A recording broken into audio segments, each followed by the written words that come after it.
बिस्मिल्लाहिर्रहमानिर्रहीम। प्यारे दोस्तों, इंसान के इरादे अगर नेक और पुख्ता हो और अल्लाह की जात पर उसका यकीन पक्का हो तो उसे कोई नहीं हरा सकता, चाहे सामने वाला कितना भी ताकतवर और खतरनाक ही क्यों ना हो।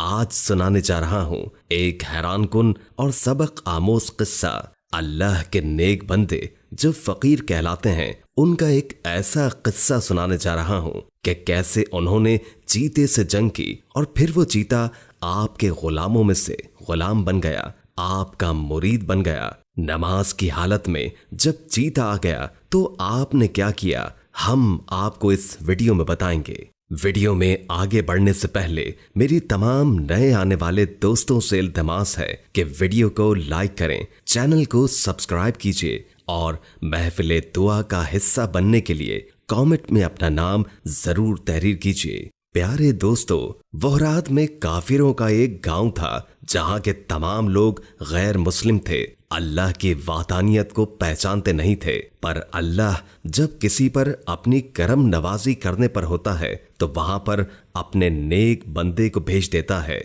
जब फकीर बाबा का गुजर हुआ गांव से तो फकीर बाबा इस गांव में दाखिल हो गए। वो लोग बहुत घमंडी और लालची थे। जब बूढ़े फकीर बाबा को उन्होंने देखा तो उनका मजाक उड़ाने लगे, यहाँ तक कि उनके बच्चे फकीर बाबा का मजाक उड़ाने लगे। बूढ़े बाबा ने बर्दाश्त किया क्योंकि उनको उन तमाम लोगों पर बड़ा रहम आ रहा था कि ये किस जाहिलियत और किस अंधेरे में डूबे हुए हैं। बूढ़े बाबा ने उनके गांव में एक जगह पर डेरा जमा लिया। लोगों को ये बात बहुत नागवार गुजरी। ऐ भाई, तुम एक अनजान इंसान हो, यहाँ से गुजर रहे थे तो क्या हमारे गांव में रहने लगोगे? आपने कुछ नहीं कहा और खामोशी से उस जगह पर रहने लगे। वो लोग आपका बिल्कुल ख्याल नहीं रखते थे, रूखी सूखी आप खाते थे, लेकिन दिन रात अल्लाह की इबादत में मशगूल रहते थे। उस गांव के लोग किसी बुत की पूजा किया करते थे, उसी को ही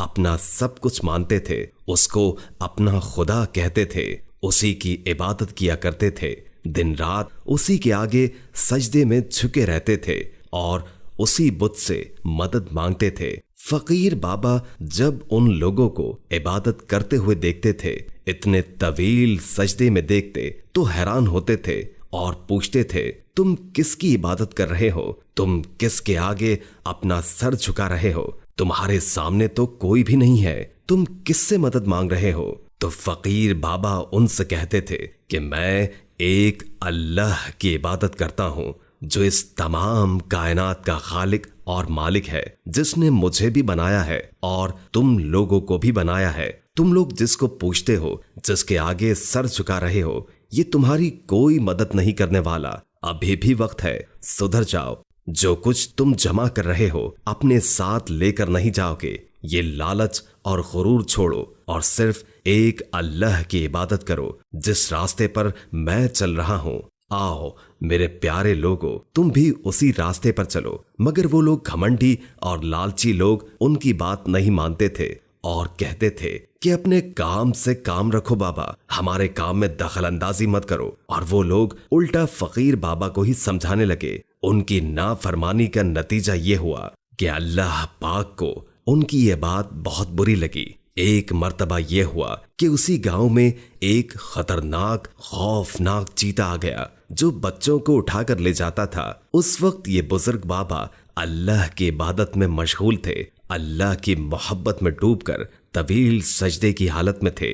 तो गांव में एक शोर उठा कि किसी औरत के बच्चे को चीता अपने मुंह में उठाकर ले गया है। वो इतना खतरनाक और खूंखार था कि हर कोई उससे डर रहा था। और वो औरत जिसका बच्चा चीता उठाकर ले गया था वो बेहाल थी और कह रही थी कि कोई तो मेरे बच्चे को बचाओ, कोई तो आकर मेरी मदद करो। जब फकीर बाबा ने उन लोगों की दर्द भरी आवाज सुनी तो उन लोगों के पास चले गए और कहा कि क्या माजरा है, तुम लोग शोर क्यों मचा रहे हो? लोगों ने कहा कि हमारे बच्चे को चीता उठाकर ले गया है, हम क्या करें? हम बहुत परेशान हैं और उससे लड़ भी नहीं सकते, वो किसी को भी मार डालेगा। यहाँ पर कोई एक ऐसा बहादुर नहीं है जो उससे लड़े। तो फकीर बाबा ने कहा, ठीक है, मैं जाकर तुम्हारे बच्चे को बचा कर लाता हूँ। तो वो लोग उनको देखने लगे और हंसने लगे कि आप इस उम्र में इस हालत में जाएंगे, वो भी ऐसे खतरनाक चीते से लड़ने।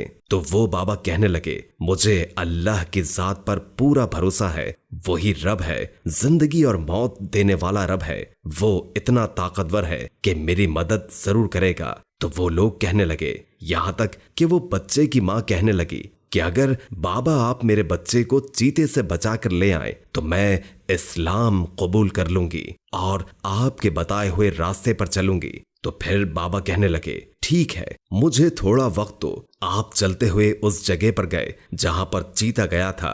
दोस्तों, इसके बाद क्या हुआ हम आपको बताते हैं। दोस्तों, फिर वो फकीर बाबा उस चीते के पीछे बच्चे को बचाने के लिए चल दिए। वो चीता बच्चे को उठाकर एक गार में पहुंच गया था। अब तक उसने बच्चे को नहीं खाया था। जब आप गार के करीब पहुंचे तो बारगाहे इलाही में हाथ उठा दिए, ऐ रब, तू ही ताकत देने वाला और तू ही हिम्मत देने वाला है, तू जो चाहे करवा सकता है। इस वक्त उस खूंखार चीते के दिल में तू अपनी मोहब्बत डाल दे और हमारी मोहब्बत डाल दे। यही हुआ, अल्लाह ने आपकी दुआ कबूल की। वो चीता उस बच्चे को छोड़कर आपकी तरफ जैसे ही लपका, उसने आप पर हमला जैसे ही किया, यानी कि जैसे ही आप पर झपटा, तो ऐसी निगाहे करम हुई, ऐसी नजर पड़ी उस चीते पर फकीर बाबा की कि वो हमला तो क्या करता, वो तो आपके कदमों में लिपट गया और ऐसे लिपटा कि आपके कदमों में फिर हमेशा के लिए आपका गुलाम बन गया। लोग समझ रहे थे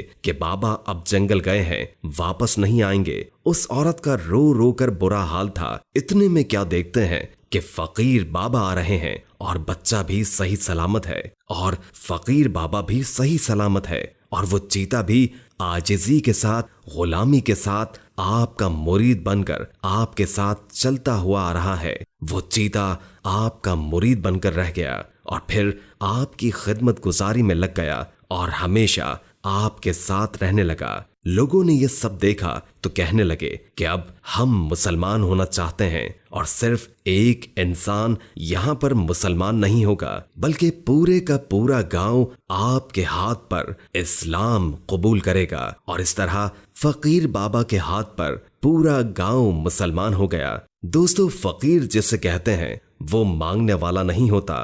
जो लोगों से भीख मांगता है उसे फकीर नहीं कहते, बल्कि फकीर वो होता है कि दुनिया उसके लिए हैसियत नहीं रखती।